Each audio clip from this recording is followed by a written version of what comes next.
Pemirsa, jumlah korban tewas akibat kecelakaan bus ALS atau Antar Lintas Sumatera di Padang Panjang menjadi 12 orang.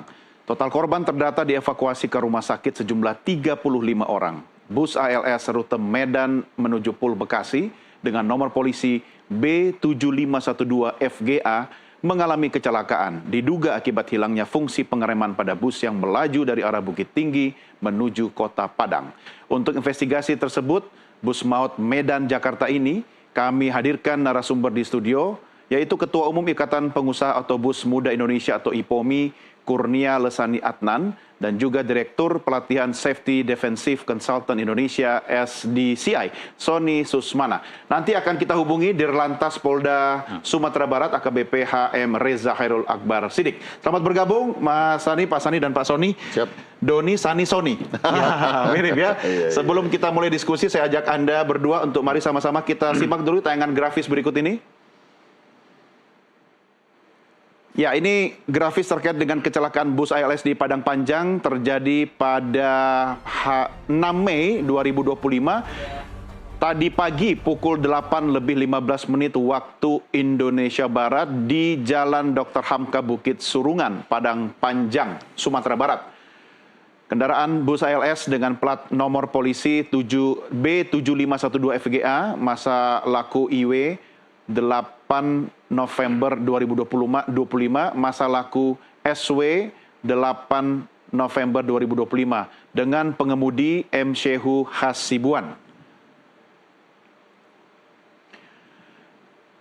Kronologi peristiwa kecelakaan terjadi, ini adalah kecelakaan tunggal. Bus dari Bukit Tinggi menuju Padang di TKP diduga rem blong sehingga lepas kendali, terguling keluar jalur menabrak tembok pagar rumah warga.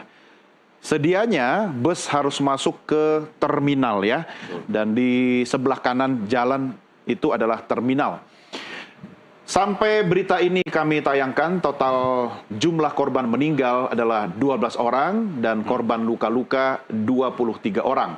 17 korban dirawat di RSUD Padang Panjang, 5 korban dirawat di RSI Ibnu Sina, sementara 1 korban lain dirawat di Puskesmas.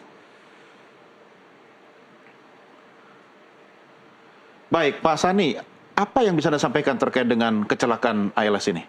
Ya, yang pertama kami turut berduka cita ya atas kecelakaan yang seharusnya tidak terjadi dan pasti tidak kita harapkan. Saya berani pastikan baik pengemudi maupun pengelola manajemennya atau perusahaannya pasti tidak mengharapkan dan menginginkan terjadi kecelakaan ini. Ya. Ini musibah ya? Betul. Namun kalau melihat dari yang data grafis yang disampaikan tadi dan informasi yang saya himpun dari ya menjelang siang sampai ke sore tadi, memang ada beberapa yang sepertinya lebih ke kelalaian. Human error? Saya tidak bisa bilang itu human error si pengemudi atau siapapun, tapi kelalaiannya dalam arti kendaraan ini mungkin bisa diluruskan Pak Sony.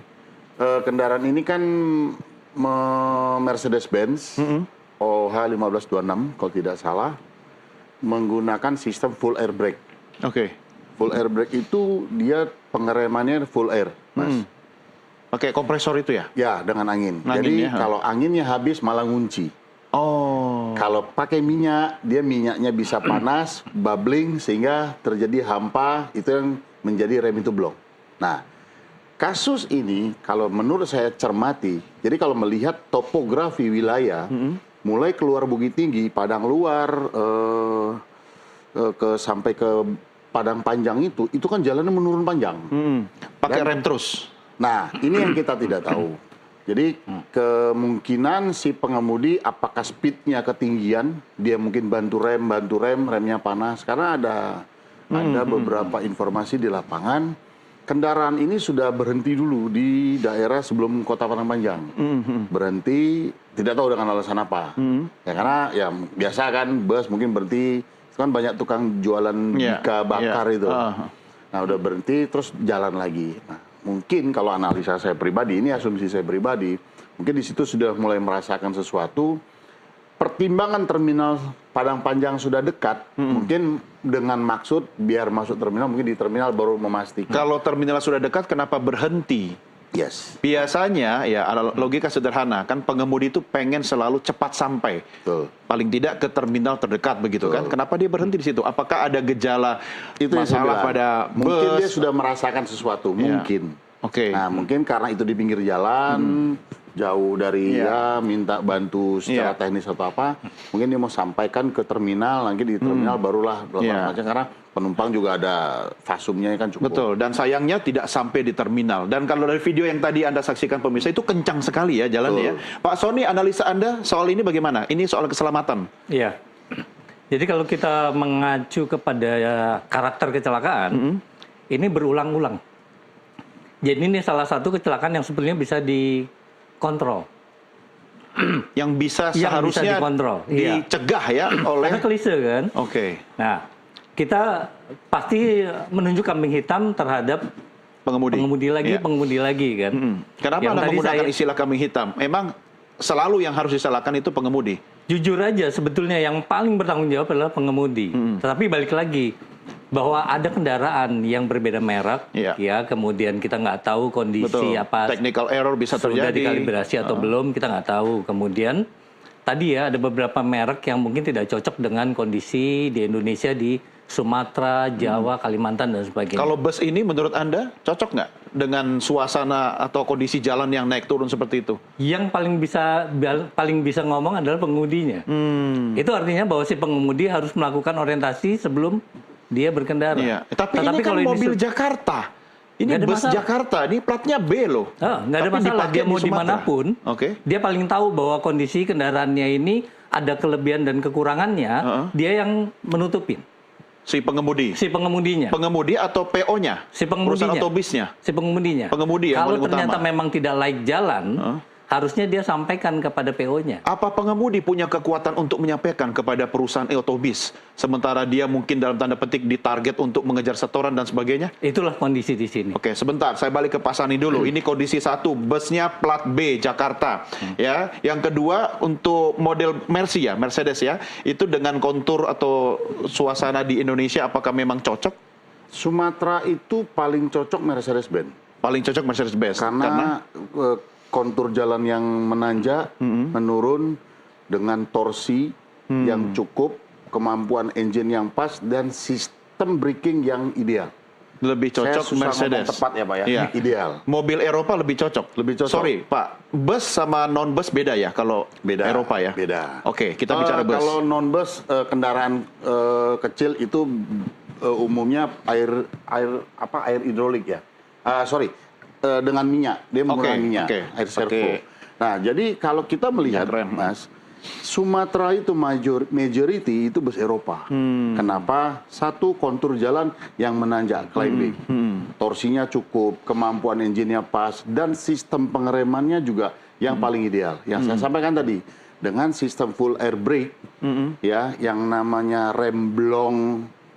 Kalau tidak tidak ada kesalahan operasi, itu akan kecil dan mungkin bahkan tidak ada. Berarti ada something dong ini, ada sesuatu. Mungkin menambahkan apa yang beliau sampaikan tadi. Saya boleh saya bilang sepakat adalah. Anda sepakat atau berbeda pendapat tidak apa-apa. Ini kan kita mengedukasi masyarakat. Betul. Dari perspektif Anda sendiri. Seharusnya sama halnya seperti kita naik mobil pada saat kita mau berkendara. Kita ngeras ini, kok setirnya narik kiri? Kok angin ban kah? Alignment kah? Kan begitu. Nah, jadi seharus dan selayaknya seorang pengemudi dia sadar akan tugas dan tanggung jawab. Pada saat dia merasakan satu dan lain hal, dia stop, dia lakukan pemeriksaan. Kalau dia nggak sanggup, dia bilang sama perusahaan. Itu sebabnya dia berhenti sebelum terminal. Mungkin. Itu kan asumsi saya tadi. Betul. Karena saya menghimpun informasi kendaraan ini sempat berhenti. Di sebelum kota Padang Panjang. Artinya dari kemampuan pengemudi, skill, kemudian instingnya merasa ada sesuatu dong ya? Kalau melihat si pengemudi yang bersangkutan ini, umurnya sudah cukup matang, 50 tahun. Dan saya cek ke manajemen PT ALS, bekerja sudah 20-an tahun. Senior ya? Ya, artinya dia bukan baru lewat jalan itu. Nah, seharusnya kan dia sudah paham. Dia paham di mana medan ya. Yang Pak Sony bilang tadi, di mana dia harus berbelok, di mana dia harus mengerem dengan engine brake, di mana dia harus dengan foot brake, dengan exhaust brake. Karena kendaraan ini pun sebenarnya cukup mumpuni dengan fiturnya. Ya. Ya sistem foot brake, dia juga ada exhaust brake. Dan nggak tua-tua amat ya? Mobil ini nggak tua. Dibilang tua apa enggak itu batasannya apa? Kalau saya secara teknikal nggak setuju kalau bilang mobil ini tua. Saya lebih sependapat dengan bagaimana maintenance kendaraan ini. Ya. Oke, kan ada kelaikan kan? Laik atau tidaknya itu dipengaruhi oleh umur kendaraan nggak? Kir. Betul. Oke, umur secara regulasi di Kementerian Perhubungan di PM 15 itu bus antar kota antar provinsi maksimal 25 tahun. Maksimal 25 tahun. Ya, Ini belum 25. Bus tidak dalam trayek atau pariwisata itu 15 tahun. Cuma di rentang waktu itu kita kan harus kir. Secara berkala. Tadi kalau kita lihat kirnya hidup. Ya kan? STNK-nya hidup. Ya. Berarti mobil ini kan secara keabsahan administrasi Secara regulasi, dia cukup. Berarti yang harus dipertanyakan yang melakukan kir tadi. Saya tidak setuju juga itu, Pak. Kenapa? Karena kalau kita kir itu sama juga analoginya seperti kita pada saat sekolah. Anak-anak besok kita ujian, malam ini belajar. Pada saat ujian siap. Jadi bisa ada permainan antara si PO kemudian si yang melakukan kir. Oke, sebelum lebih jauh saya balik ke Pak Sony dulu. Faktor pengemudi, ya, keamanan, kesehatan, keselamatan itu kan juga dipengaruhi oleh pengemudi. Kalau dia sudah capek, dia lelah, konsentrasi menurun, dia berhenti tadi dengan asumsi awal tadi Pak Sani ada apa-apa mungkin dengan busnya. Tapi bisa jadi dong ada apa-apa dengan pengemudinya kan sampai dia berhenti. Bisa. Analisa Anda Pak Sony? Bisa dari kendaraannya, faktor remnya, bisa dari pengemudinya, kita nggak pernah tahu ya. Tetapi kalau tadi dijelaskan bahwa itu terminal udah deket kemudian dia berhenti, besar kemungkinan ada malfunction dari kendaraannya. Ya. Tapi nggak mungkin ketika dari awal dia sadar ada remnya blong, dia bisa berhenti. Karena ketika rem blong, dia nggak akan berhenti di situ kan? Karena rem blong itu nggak tiba-tiba, Mas. Oh, ada gejala. Ada gejalanya. Oke, seperti apa? Sehingga dia ngambil keputusan, saya berhenti ngecek dulu nih. Oh. Tapi mungkin dipengaruhi oleh beberapa faktor ya. Misalnya? Orang lain misalnya, tanggung udah deket nih. Udah Psikologis. bablas aja deh. Psikologis. Iya. Nah, ini yang jadi poin penting bahwa ngegas itu gampang, tapi memberhentikan kendaraan dengan aman itu yang susah. Iya, karena istilahnya gaspol nggak ada berhenti ya. Iya. Oke, ini nanti ranahnya kepolisian ya. Tapi sambil kita menunggu hasil penyelidikan dari kepolisian, analisa Anda sendiri kalau melihat kondisi yang terjadi pada bus tadi itu dan mendekati terminal itu malah pelajunya kencang gitu kan, berarti bisa hampir dipastikan ini soal pengereman. Soal pengereman atau dari kondisi pengemudi yang memang ada mungkin penyakit bawaan, saya nggak tahu ya. Atau ngantuk. Ada beberapa faktor. Kalau ngantuk nggak, karena udah deket. Oh. Dalam kecepatan tertentu kan orang ngantuk bisa saja ya, kemudian dia sampai bisa loss berapa meter gitu ya. Bisa. Tapi umumnya kalau dia sudah ngantuk, itu kondisi kecepatannya melemah, reaksinya melemah, responnya dia melemah, artinya kecepatannya nggak akan kencang. Tetapi dia kencang bisa kena faktor turunan, ya kan, jalannya menurun, kemudian rem bermasalah. Kalau sudah rem bermasalah, tadi ya kondisinya full air brake, ya udah itu bablas. Oke. Nah, kalau di lokasi sekitar terminal itu, saya tidak tahu apakah Anda berdua memang pernah melihat di sana, Pak Sani pernah ada di sana. Itu jalannya Miring. rata. Miring. Oh, miring. Memang kontur Maksudnya menjelang terminal itu menukik turun atau naik? Dari mulai Padang Luar, apa sih nama daerahnya di tengah itu, sampai masuk kota Padang Panjang itu turunan panjang. Oh. Memang turunan panjang sana. Artinya memang kendaraan itu menggunakan remnya secara konsisten ya? Kemungkinan yang bersangkutan ini banyak nginjak rem. Ya. Banyak menginjak rem sehingga brake feeding ya Pak ya. Dia Apa itu? Dia punya fungsi kinerja rem menurun. Yang diakibatkan brake drumnya, tromolnya panas karena besi. Pada saat panas itu memuai dan brake liningnya itu kan dari non asbestos ya, terbakar sehingga permukaan yang panas itu dia tidak nahan, dia licin. Ditambah dia sudah lelah, dia kan rute panjang ini Ya, pengemudinya. rutenya panjang. Iya. ALS rutenya panjang semua. Dari Bekasi ya, sampai Banyuwangi trek ALS. sampai Banyuwangi. Iya, rute terpanjang ya. di Indonesia itu PT ALS Antar Lintas ya. Sumatera. Oke, nah tadi Anda sempat menyinggung soal keterlibatan pihak-pihak yang memungkinkan KIR itu sebenarnya dalam tanda petik tidak terjadi penegakan hukum yang benar gitu kan. Artinya PO pun bisa melakukan rekayasa ketika besok akan di-KIR dan petugas KIR juga bisa melakukan rekayasa. Anda lihat seperti apa? Kalau untuk saat ini tempat pengujian melakukan rekayasa itu saya boleh katakan sudah boleh bilang tidak ada. Tidak ada. Karena Bisa semua- dijamin itu.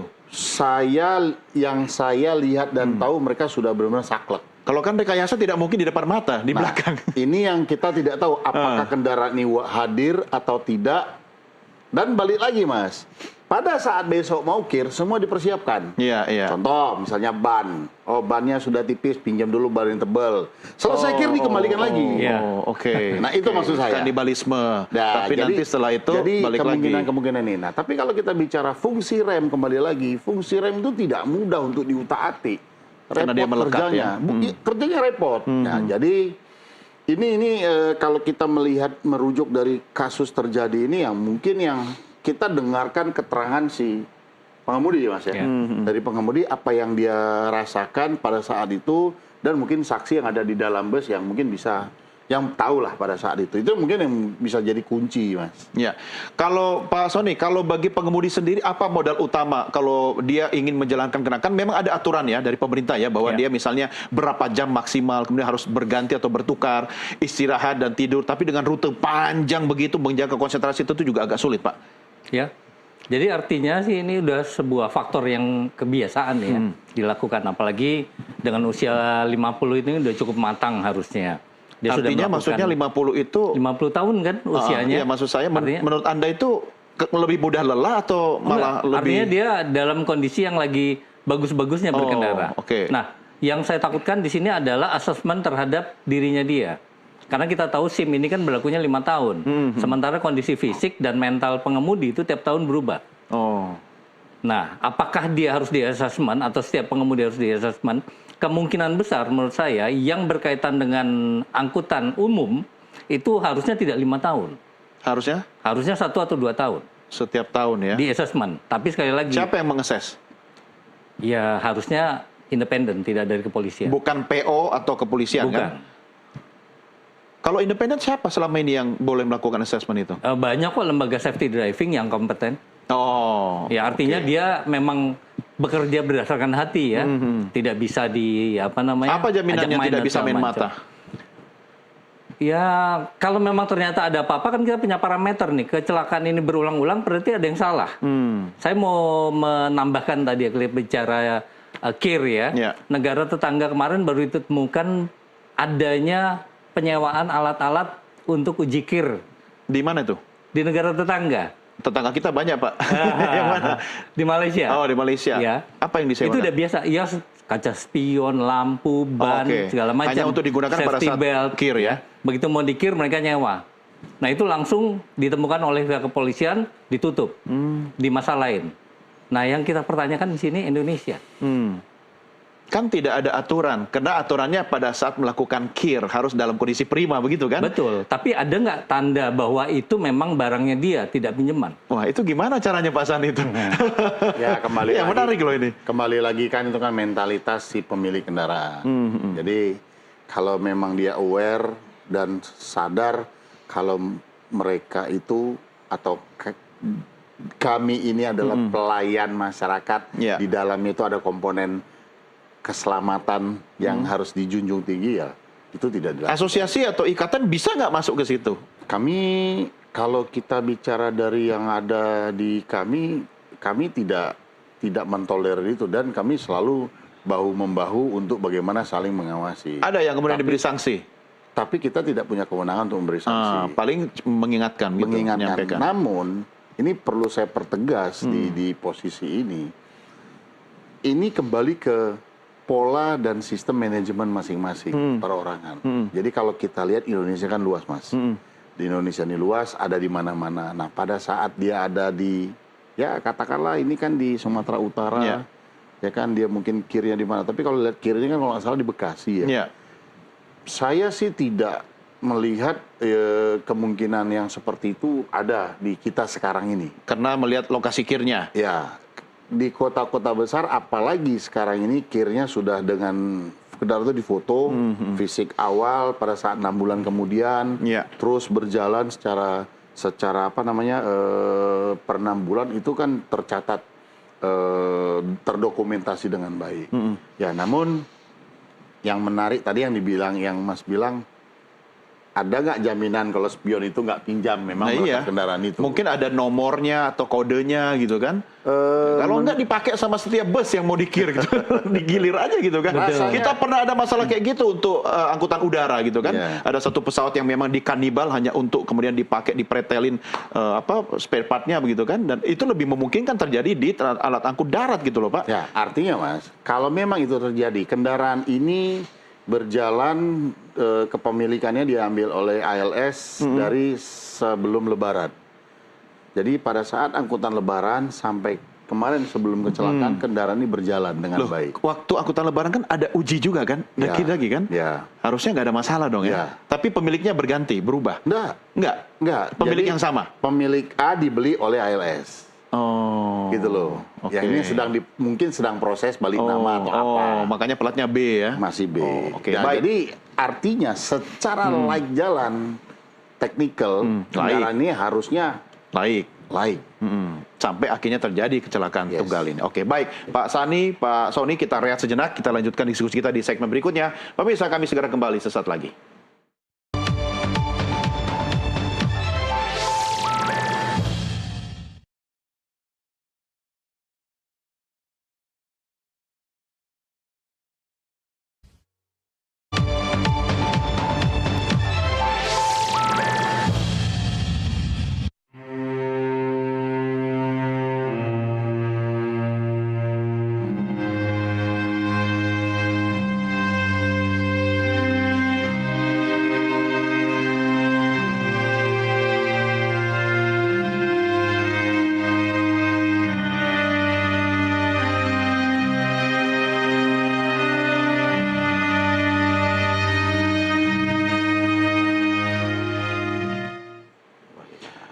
Ya, kita lanjutkan kembali diskusi kita pemirsa. Investigasi terkait bus maut masih dilakukan oleh pihak kepolisian dan kami belum mendapatkan kesempatan juga untuk berbincang dengan Dirlantas Polda Sumatera Barat yang seharusnya kita bisa mendapatkan informasi terkini terkait pasca kecelakaan tunggal ini.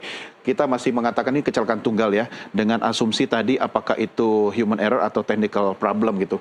Cuma saya mau tahu juga Pak Sony, kalau assessment buat pengemudi itu kan harusnya dilakukan secara berkala. Maksudnya begini, bukan dalam hitungan kalender gitu loh, tetapi kan bisa saja diacak gitu kan, di tempat-tempat misalnya di tempat singgah, di terminal gitu. Apa yang bisa dilakukan untuk mencegah agar kondisi pengemudi itu tidak berpengaruh negatif terhadap kendaraan dan penumpang? Kalau diacak agak susah ya, agak susah karena kita nggak bicara random di sini. Itu semua pengemudi yang berSIM B1, B2 harus di-assessment. Dan ini menurut saya, kita mengacu kepada perusahaan-perusahaan tambang dah. Mereka tingkat kecelakaannya rendah. Kenapa? Karena mereka concern banget. Budaya kecelakaan ini mereka reduce sekali, ya. Mereka tekan. Caranya? Itu assessment hampir tiap 6 bulan. 6 bulan pengemudi B1, B2. Frekuensi assessment bisa mempengaruhi ya? Oh, pasti. Seharusnya di perusahaan otobus itu? Ya, kalau dimintain pertanggungjawaban mereka kan agak susah. Karena kalau kenal atau apa ada kepentingan di situ kan. Tapi kalau dilakukan oleh satu lembaga yang independen, menurut saya ini lebih fair. Bahwa dia lulus atau enggak, itu keluarnya sesuai. Saya nggak tahu, ini kita bicara faktor manusia ya. Dan itu harus sudah diterapkan di Indonesia. Kenapa? Jangan sampai kecelakaan seperti ini ada lagi, ini klise buat saya. Iya, klise, dan kita selalu berakhir dengan statistik, jumlah korban dan sebagainya, dan harapan ini yang terakhir, tapi tidak ada tindakan gitu loh, termasuk penegakan hukumnya, ya kan? Nah, apakah ada jaminan ketika assessment itu dilakukan secara berkala, dalam waktu yang tidak terlalu lama, kemudian bisa menekan jumlah kecelakaan? Pasti. Indikatornya Kecelakaan memang kita nggak bisa hilangin. Betul. Tapi kita kurangi atau kita tekan itu bisa. Bisa. Kenapa tidak menggunakan teknologi? Misalnya? Ya, assessment itu dengan melibatkan teknologi sehingga peran manusia untuk bermain mata atau masuk angin itu semakin kecil. Justru lewat teknologi agak susah. Kenapa begitu? Karena harus dilakukan tatap muka. Karena dengan tatap muka ini kita bisa melihat kondisi dia bahwa memenuhi syarat atau enggak. Tapi kalau lewat teknologi itu kan bisa dimanipulasi semuanya.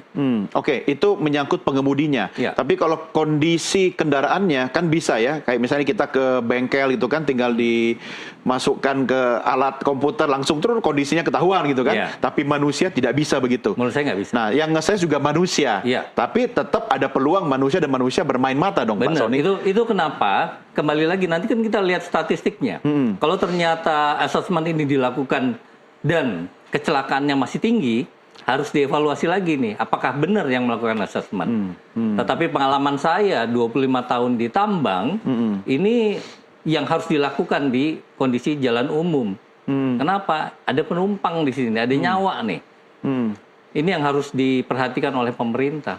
Iya, iya. Tentu asesmennya berbeda ya, karena Iya. ketika operator alat berat ya dia fokus pada alat beratnya, kalau pengemudi ini ada nyawa di kendaraannya. Betul. Oke, Pak Sani, saya mau tahu pendapat Anda tentang bagaimana profil otobus ini ALS. Ini kan sudah perusahaan yang cukup lama ya, dan panjang rutenya juga banyak. Apakah ada kemungkinan perusahaan otobus ini kemudian bermain-main dalam urusan safety?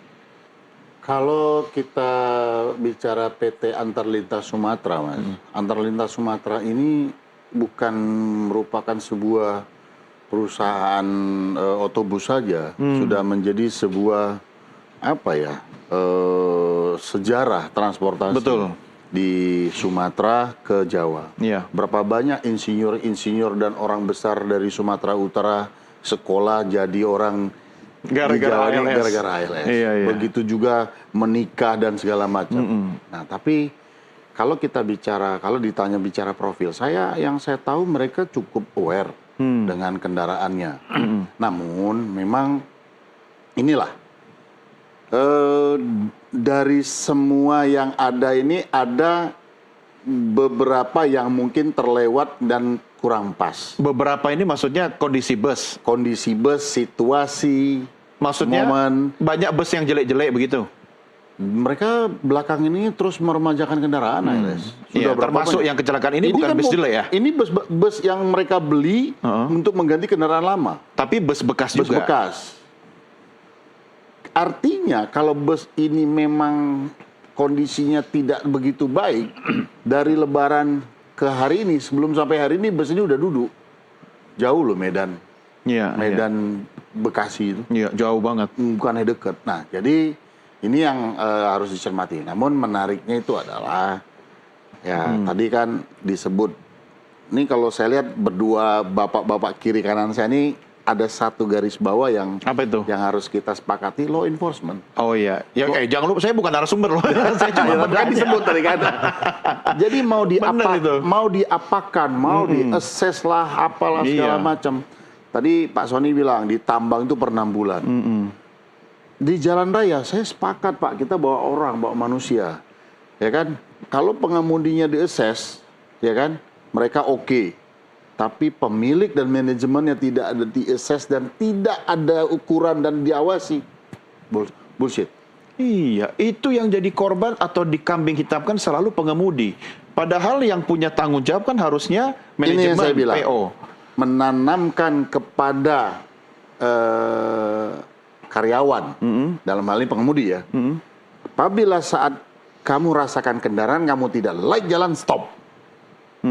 Itu tidak semua melakukan itu. Iya. Iya. Nah. Dia nggak berani sama pemilik, sama manajemen. Nah ya inilah yang saya Kalau bilang. pengemudi kemudian menegakkan aturan, apalagi kemudian dia menyampaikan kondisinya, saya capek, saya lelah gitu kan, ya mungkin itu hari terakhir dia kerja di situ kan.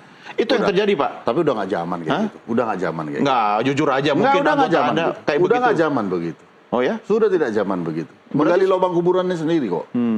Nah, tapi siapa yang boleh saya katakan masih banyak saudara-saudara kita kan dengan berbagai alasan, enggak lah, jalan. Tadi kan dibilang, Alasan apa yang kemudian dipaksakan ketika Perut itu lah. adanya? Oh, tapi itu nyawa. ya kan itu.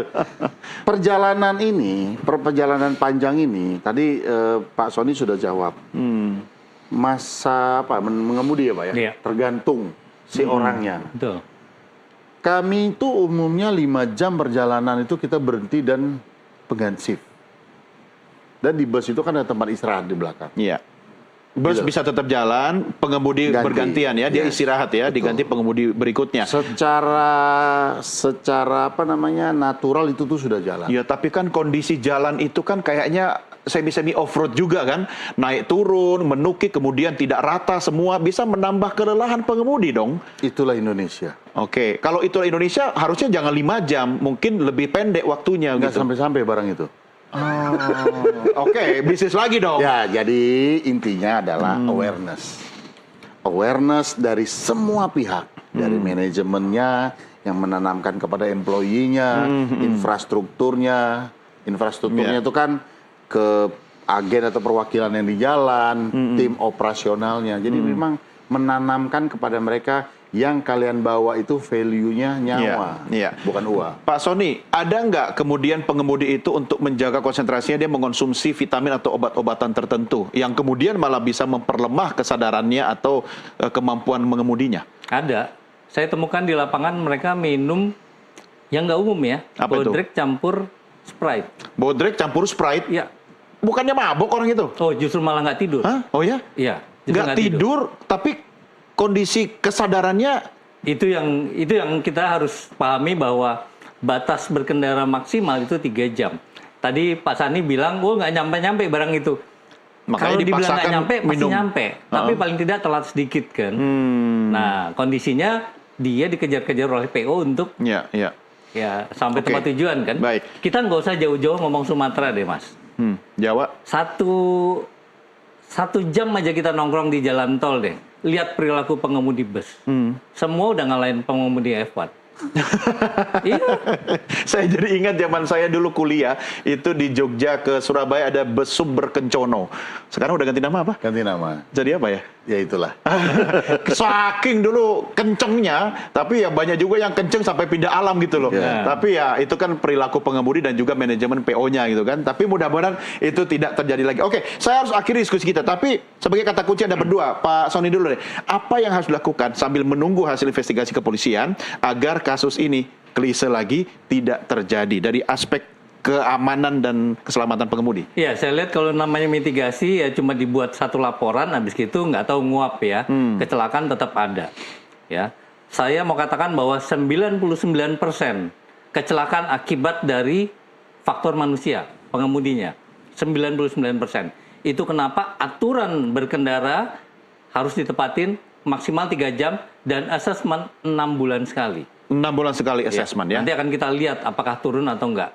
Selama itu ditaati dengan benar. Ya, oke. Lagi-lagi law enforcement. Pak Sani, apa yang bisa Ya, Anda sampaikan? saya sangat berharap saudara-saudara kita yang terutama berprofesi pengemudi, mereka menyadari dan memahami kalau yang dibawa itu manusia, nyawa, di situ ada komponen yang namanya keselamatan, bukan hanya kenyamanan. Nah, dari keselamatan ini kan butuh banyak hal. Salah Ya. satunya sadar dan tahu diri. Apabila terjadi satu dan lain hal baik dirinya terhadap kesehatan maupun kondisi kendaraan, jangan takut mengatakan saya tidak sanggup jalan karena alasan A, B, C, D, E, F, G. Ya, Anda Jadi harus jangan tegas paksa. juga dong pada anggota-anggota Anda. Tegas, Ya, perlu tegas. disentil kalau nakal. Di perusahaan saya sudah saya terapkan itu. Terjadi kerusakan, ada kendala, stop, cari bus pengganti, bus breakdown, penumpang teruskan. Nggak apa-apa, setoran kurang. Kita nyawa, Pak.